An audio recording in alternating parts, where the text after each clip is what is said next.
Hey everybody, welcome to the table. So as you can see by the picture there, I'm going a little bit mainstream here with FFG's Lord of the Rings Journeys in Middle-earth. This tends to be my kind of game. You don't see me do these very often, although I did do the Arkham Horror. Arkham Horror is one of the ones that I had the privilege of having that game like a week or 2 weeks before it ever hit the market. So I did the videos series largely because one didn't exist. Just like the Rolling Solo guy did a video series on this 1 or 2 weeks before we were able to get the game because he somehow got his hands on an early copy as well. Same kind of thing. Now, the reason I'm explaining all this is there's no reason for me to do a video series on this.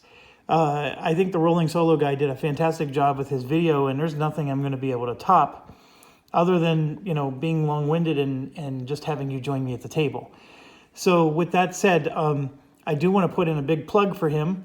I think he edits his videos. He does a wonderful job. I'm not going to top that. Now, I am going to maybe discuss things a little bit more than he did, and because that's the only flair I can offer. I'm playing this game tonight no matter what, so I figured I might as well record it. So this first video will be just components and setup, like I usually do. Playthrough will start in video 2. So make sure you go there if you want to skip this riffraff. Now, with that being said, there's a lot of, well, there's semi amount of components. It's an average amount of components. I don't want to say a lot. But there's really not that much to go over. So let's just go over it real quick. Obviously, when you punch the pieces, you're going to want to sort them based on type. It's not very difficult to do. Everything has its own unique type to it. These are going to be terrain tiles that are going to go on what's called the battle boards here. So that's why you see these sort of off to the side. And then these are going to be the components that are going to come out as you're adventuring on the main map. So there's going to be a main map that consists of tiles like this, and those are going to be revealed one at a time, and we're going to move around on this board, and then eventually it's going to zoom into like an actual battle board like this, and there will be some kind of tactical battle on the board. And when that happens, then we're going to have things like river and trees and fire pits and you name it. Looks like some barrels. I don't know what they all are. We're not going to experience that for a little bit. So let me be straight with you. I have not played a game of this yet. And so, typical Jeff fashion, we're going to explore it together. But I did stay at a Holiday Inn last night and watch a video. So I at least know a little bit, and it's enough to get going. It's not a very difficult game. It's an app-assisted game, so the app controls a lot, and in fact, the app tells you a lot of what you need to do. So as long as you're good at following instructions, you're not going to screw it up too much. There are some intricacies, because this is classic FFG. They give you like a quick start guide, and then there's a reference guide, right? The reference guide, of course, has all the real rules, and the learn to play, has just to get started. The learn to play was quite good, and it gives you everything you need to really get started. And then the rules reference, of course, it's not super thick, but it's quite a read if you want to read the whole thing. And I skimmed through it. I'm going to be honest. I didn't spend too much time obsessing over it. I think we're just going to look stuff up as we get there. And that's fine. So once you get those components sorted, the tiles themselves, I have 4 piles. They're just 100, 200, 300, 400. I mean, they're just in the 100 series. You're going to have a bunch of baddies. I'll pull those out as we need them. And then we have some, these are going to just go, they go with these banners. So you're going to put the banners inside of those. And then we have, where's the good heroes? What did I do with them? Well, here they are. The brown minis are your good heroes. And, okay, so this is a 5-player game. You can play it solo. I believe you have to have a minimum of at least 2 players if you go solo. I'm one of those people that's like, let's do 5. And here's what's crazy. The most heart-wrenching decision is which 5 do I pick? And I'll get into that right after I finish explaining some more of the pieces here. All the cards you're going to want to sort and put in piles based on the back. The one back you're going to have to really be careful of is, oh, not that one, this one that has the ring, because you need to have a pile here of them, and then you need each of these individual piles also has the ring. So what I'm trying to say is it's not just one pile of cards. Now, when you take the cards out of the game box, it is already sorted for you. So as long as you didn't mix them up, you're going to be fine. But if you did mix them up, life is going to be a little difficult for you. So the first pile you need is what's called weakness cards. And so if you look at the bottom there, it says weakness, and that's all these are. And it doesn't matter what weakness is what. These are all just flavor.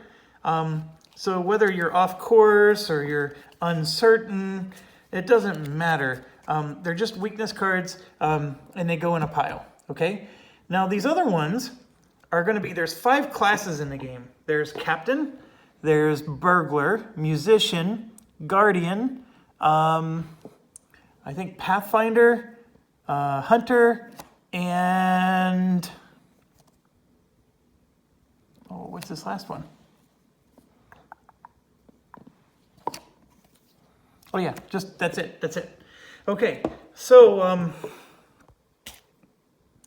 oh, come on, zoom in.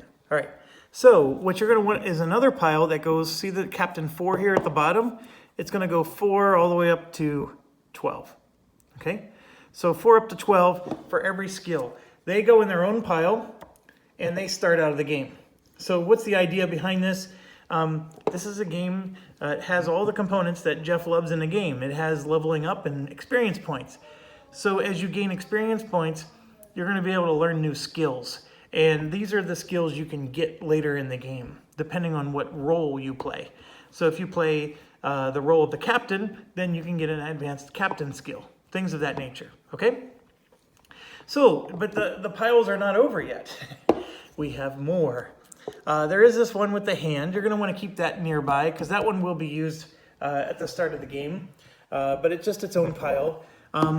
We have 5 sets of piles, again, with the same back, all right? And then these ones are all going to say, let's just make sure I'm zooming in properly, basic 1 through basic 6. Now, why do you have 5 sets, you might ask? Because it's a 5-player game. So every player is going to get their own set, okay? And then every character has 5 cards. So, for example, Bilbo here, you can see, has a Bilbo 1 through a Bilbo 5. And sorry, I'm not separating these out in a nice way. So Bilbo 1 through Bilbo 5, okay? So every character is going to have 5 cards, and those will also have that back. And then the class itself. So like, for example, Bilbo is possibly going to be a burglar. So then you would have burglar 1, burglar 2, burglar 3. Now, these are the same class cards that you put over here. Over here, we have, burglar 4 through 12. So 1 through 3 is just its own separate pile.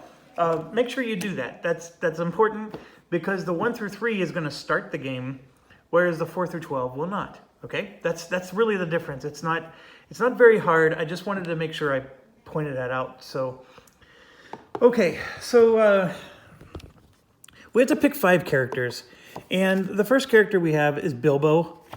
Next one is Legolas, then Gimli, and then Aragorn, and then Barivor, I think I'm pronouncing it correctly, and then last but not least is Elena.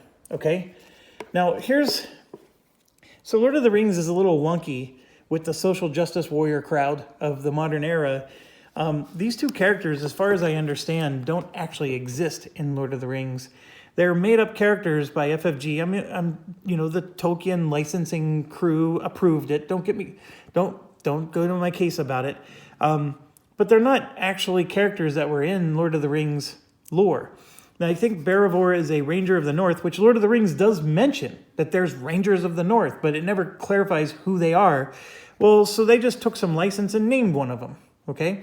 And then they happened to make them female characters because that was the whole point of this, is that if you read the 3 books, there's not a lot of powerful female characters that you can use in the game. I think Galadriel, of course, was very, very powerful. She was one of the primary elves, but she really didn't adventure with anybody. She stayed put. So she wouldn't be a very exciting one to adventure with, I guess. And even the movie exaggerated some of the female roles compared to what the book did, right? They didn't butcher it. They didn't ruin it. They just expounded on it more because the book is pretty male-oriented. And that's the extent of my social justice warrior chat there. I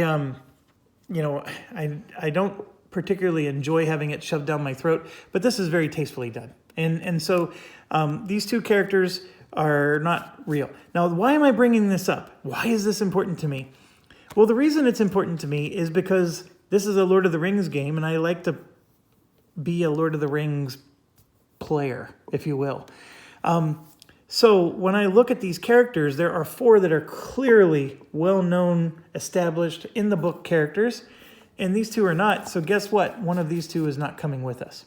That's my logic. I'm just trying to explain it. Now, if I look at the actual skills and abilities, there's a whole smidgen of them. And of course, each one is going to be, we're going to have skill checks in the game, and it's going to say, test your spirit, and then boom, you have to test your spirit. Bilbo here, this is the amount of damage you can take before you can potentially get eliminated from the adventure. I don't want to use the word die. I don't think you actually die, but it's bad. Bilbo here can only take 3 damage. And if you look at all the other characters, they're at least 4 or more in damage, and none of them have a fear threshold of 3 or lower. So, now granted, he can take a lot of fear, right? But his damage is really low. And I would say that of all the characters here, he's the weakest of them all. In fact, he's going to be probably one of the toughest to play, and he has 2 skills that only has a strength of 2. So he's a very lopsided character in many ways. That makes, I think, this a more advanced game, right, to play with him. And so the Euro player in me, like if this wasn't a Lord of the Rings game and this was just named Bob, I would toss him and I would play the other ones. Because Barivor, by the way, is pretty badass. Has 3s all the way across the board and 1, 2. I mean, that's pretty sweet. So this is an excellent character. And guess what? We're not playing with Barivor. That's the one I'm choosing not to play with. And so I'm just trying to explain that I'm going contrary to everything that's in my soul and being. Now, I'll explain why I chose her. A large part of it is that the rule book recommends a specific role with each character. Now, you don't have to. Like, for example, they recommend that Bilbo be the burglar. Well, if you're familiar with the book, Bilbo was a burglar, right? So that's thematic. And I think they designed the burglar class, or role, I think is what they call it here. They designed the burglar role to fit his skills and abilities. So if you want a very thematic and designed for game, of course that's what you want to do. But there's nothing stopping me from making Bilbo a bard, or the musician, I guess is what they call it, or the captain, or even the hunter, right? So every class or role in the game is available. I don't have to go with the traditional roles. For this game, we're going with the traditional roles because I want to see how it plays, right? I've never played this before. I don't want to get fancy yet until I've had some experience with it.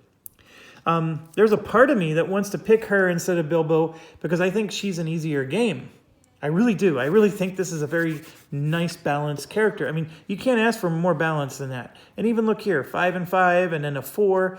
I mean, everything about her is well balanced. But here's the issue.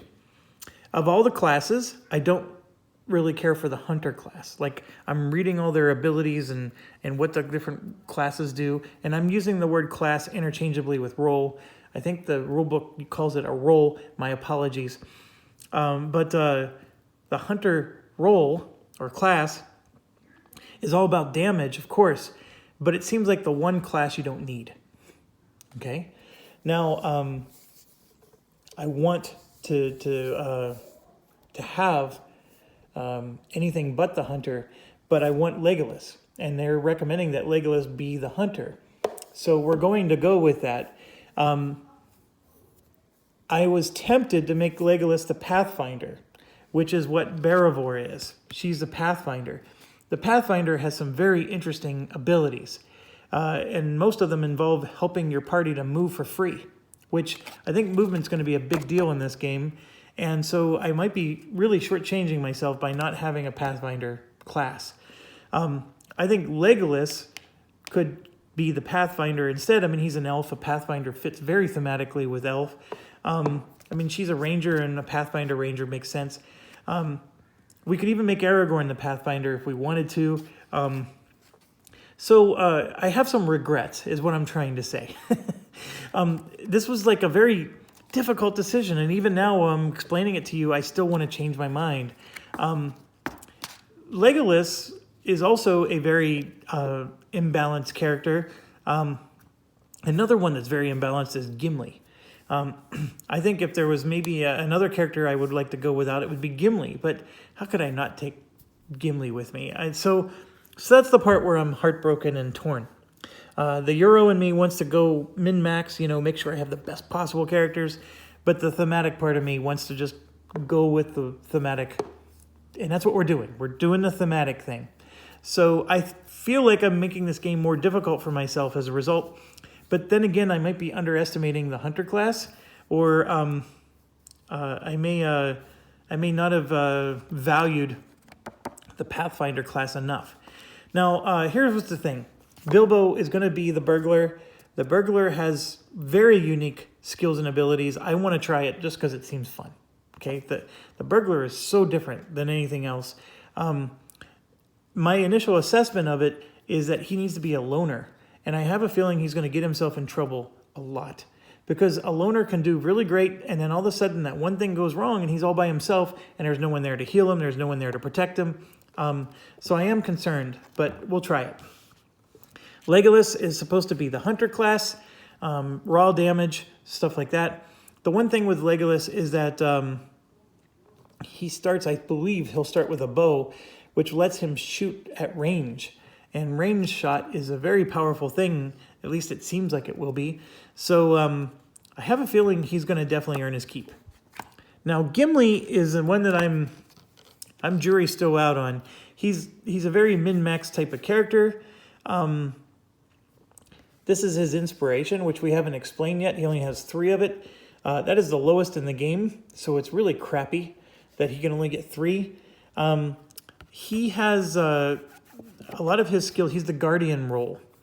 So he has a lot of skills that will absorb damage. So if, like, Bilbo were supposed to take damage, he would actually prevent 2 of it from happening, something like that. So he's like your tank kind of class, and he can intercept attacks. So there's a big part of me, it's like, you know what? He seemed bland, but I have a feeling that Guardian class is going to be pretty neat once we get into it. Now, Aragorn is another interesting one that has like a little bit of a min-max going on because he only has 2 agility, 2 spirit. He's the captain class. The captain class is, it's got quite a bit of, supporting other people kind of thing. But I can tell you from the playthrough I watched, he has some pretty cool skills. And he's Aragorn. How can you play a game without him? Now, what you may see me do in the future is I may change him to be a Pathfinder later instead of a captain. But that's comes with experience, right? We got to see how this game plays. Now, Beravor, like I told you, comes with the Pathfinder, and this is the one we're not choosing. Beravor, like I said, is just so well balanced. Has a nice healthy 4 here and 2 5s. I mean, very good. And then this ability here is not even bad. I mean, Beravor is actually a pretty good character. And see, they actually say on the back, they give you the background that she's a Ranger of the North. And like I said, this is all made up by FFG, but it's still pretty well done. And then their role, it's a suggested start to start as a Pathfinder and then the staff and the garb. You do get to change your starting gear. You don't get to go hog wild. I don't think she can like pick a sword or anything like that. Maybe she could, but they suggest she starts with a staff. Oh, excuse me. in a travel garb. So regrettably, I'm going to set her out, but I have a feeling I'm going to play with her. That didn't come out right. I'm going to play Baravor. I'm going to add her in my party at some point because I think she's actually quite a very good character. All right, and then this last one, I actually wanted to not bring her along, but the thing that's interesting about her is, what is her background? I don't even know.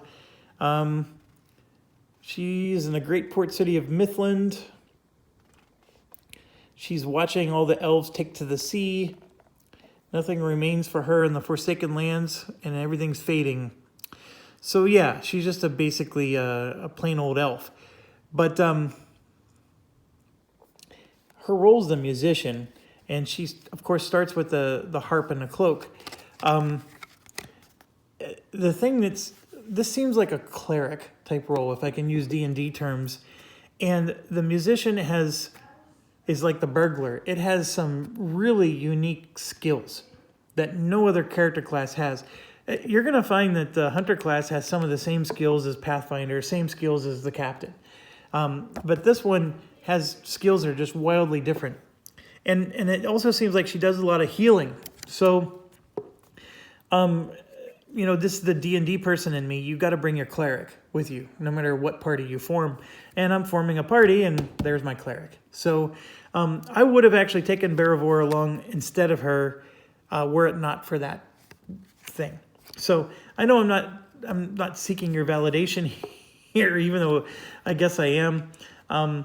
So what else do we need to know before we start? A very simple game. In fact, I've spent way more time talking about this stuff than is necessary, but I wanted to explain to you some of the thoughts going in my mind. So we're going to set up Bilbo, and all the other ones set up the exact same way, and I'll just show you what you need to do. So first thing you got to do with Bilbo is you find his 5 Bilbo cards, right? So here's his 5 skill cards. They all say Bilbo on them, and of course they will all have this back. So we start with that, and I'm just going to put it down here where you can see it. Next thing you do is you grab one of those 5 basic decks. So it goes from basic 1 through basic 6. All right. So those 6 basic cards, they also go into Bilbo's deck. Next thing you do is you go over here. This is the weakness deck. You take a weakness and you add it. Like I said, it doesn't matter which one. Actually, this one has a picture of Bilbo on it, so I'm going to put that one in instead. I mean, it really does not matter. So you can go through and just pick whichever one has the artwork that you like the most. These weakness cards, by the way, are not meant to be good. They're very bad for you. And then last but not least, you have to pick your role. Now, this campaign we're going to do has many adventures to it. It's not just one adventure and then you're done. You do an adventure and then you finish. Then you actually get an opportunity to level up and stuff. And so when you go to start your next adventure, you can actually change your role. So if I choose for him to be a burglar and I end up not liking the burglar, I can actually choose him to be something else next time. So I don't have to have this person be the burglar. And in fact, I could have had Baravor come along and have her be the musician, and I could have gotten rid of Alana. But like I said, I'm going to go with classic, what the rulebook recommended for now. Okay, so then you add that, and that is your deck. Now, before you start shuffling, one final thing, your roll is going to have these little stars on the one that has the number 1. So this says Burglar 1. Take that and put it aside, because that's a skill that you start that's called already prepared. So it's going to be in your preparation section. Everything else you shuffle. Okay. Now I highly recommend sleeving these because this is going to be shuffled a lot. In fact, I'm concerned, and I may have to get out my sleeving before this is all done. But yes, this is something that will be shuffled very many times in the game. All right, so once you're done shuffling, then you got yourself basically your skill deck. This is your prepared card. You're ready to start adventuring. And then, of course, you grab your mini. One last thing I wanted to explain. I know you're going to get, for example, he'll probably get the dagger. Okay, that's probably going to be it. The app tells you what weapon they start with. I'm pretty sure he'll get the dagger because thematically it's going to fit. The dagger has a couple pieces of information on it. This here represents the skill you need to check in order to do your attacks. So, for example, I could have made Barivor the musician, but let's say that the harp uses the spirit skill. Elena is going to be better at using the harp than Barivor. I don't know for sure, but let's go actually check out it's at the end here. So the harp eventually uses this blue ability, which is spirit. So see, this particular harp here is actually best used by Elena, who has 4 spirit. So this one, by the way, is best used with somebody who has high wits. Well, Bilbo happens to have 4 wit, so he's the best dagger user in the game. In fact, he's the only one with 4 wit. Everybody else actually has quite low wit. Well, not everybody, but some of them. Okay, so if the app is telling you what weapon you start with, the first thing is I want you to understand that this, if you tell the app you want to change your weapon, you can, but if you change it to something like the sword, you're going to need might. And so you may not want to give might to someone like Bilbo, and you can say, hey, I want Bilbo to be a sword-wielding hobbit. That's great, but now you're only going to have a 2 check for your test. So it may not be a good idea. Thematically, it might be fun, but idea-wise, it's not. Okay, the next thing is the hand here represents how many hands it takes. So sometimes you can have 2 things if each of them only occupy 1 hand. Bilbo's card actually has a penalty that says he can only equip 1 hand. So if he equips his dagger, his other hand has to be empty for the entire game. The last thing is this 25. This 25 represents how much lore your party needs to earn. And so think of it as like almost like a party experience level. Once the party gets to 25 lore, then you can upgrade this dagger to, and you can see here, this is Roman numeral 1. There's a Roman numeral 2. So then you can go up to the level 2 dagger, right? And then you need 55 lore to get to the level 3 dagger. The app keeps track of all this, and the app will tell you when you can upgrade. But what I want to show, though, is that there's, for example, there's a level 1 dagger, but then there's 2 different level 2 daggers. So you actually have some branching pathways with your weapons. I don't want to tell you it's fantastic, but you got to understand, FFG is going to come out with expansion after expansion, because that's their milking model. And the fact that we have a basic deck, this is all going to change after a year or 2 years goes by, and they've had 8 expansion packs. You're going to get new weapons. They're going to get added to this. They're going to have new characters. You know darn well they're going to do that. But right now they have a very basic upgrade tree for each weapon. The sword here, for example, goes 1, 2, 3, and then another 3, right? So the dagger goes 1, 2, 2, and then 3, 3, 3. So there's actually 3 different daggers you can get at level 3. And then the staff, same kind of model, etc., etc. So that's all I wanted to point out. Now the skills themselves, each individual has experience points, and then you'll be prompted that, like, if he's a burglar, right now he has 3 levels of burglar, in his skill deck, he'll be able to add like a 4th. And he can actually buy a new skill and add it to his deck. So if I go grab the burglars here, sorry for my arm, you can see that the burglar deck that it's not in the game, you can see this little 3 here. And I think that's how many experience points you have to spend to be able to get these skills. And you can see it goes up to 7, and then here it's 12. So certain skills are going to be more expensive than others. I don't think there's any rule against taking one of these first. It's just that you would have to save up your experience points quite a bit to get to the 12. So that's probably your only issue. Okay, as far as rules on how to play and stuff, we'll get into that as we, as we play. There's no reason to explain it all now, but we do the same thing with everybody else. So, for example, Elena here, she's going to have her Elena cards. Her 1, 2, and 3 for musician. This is her basic 1 through 6. And then I'm going to go That's her weakness card, and boom. The one thing I forgot to do is grab her Musician 1 card with the little stars, and then that's what she starts with it in prepared format. And we'll get into what prepared is on video 2. So I'm going to go ahead and close out here. At 30 minutes was 25 minutes longer than needed to explain to you how to set up this game. But you at least got my commentary along with it. But yes, welcome to the table, and let's see how this plays. I'm not expecting we'll go far, and I may change my mind on what kind of characters I like or don't like, or what skills I like. I think I need to get into this to understand that better. And that's what's going through my mind. But I do love these types of FFG games. FFG does a wonderful job. The 2 designers are people I've never met before. I usually know everybody at FFG. Obviously, these 2 I haven't. I might know their faces if I saw them. But I sort of like it because it means they went a different direction.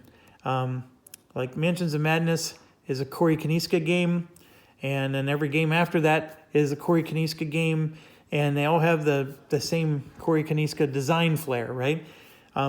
These ones are not Corey Kaniska, so I like it because I think I already own Mansions of Madness. I don't want another Mansions of Madness, Lord of the Rings edition, if you will. Although I will tell you there's a lot of similarities, so I'm not going to deny that. But I'm really looking forward to this. Anyways, thanks for watching, and stay awesome.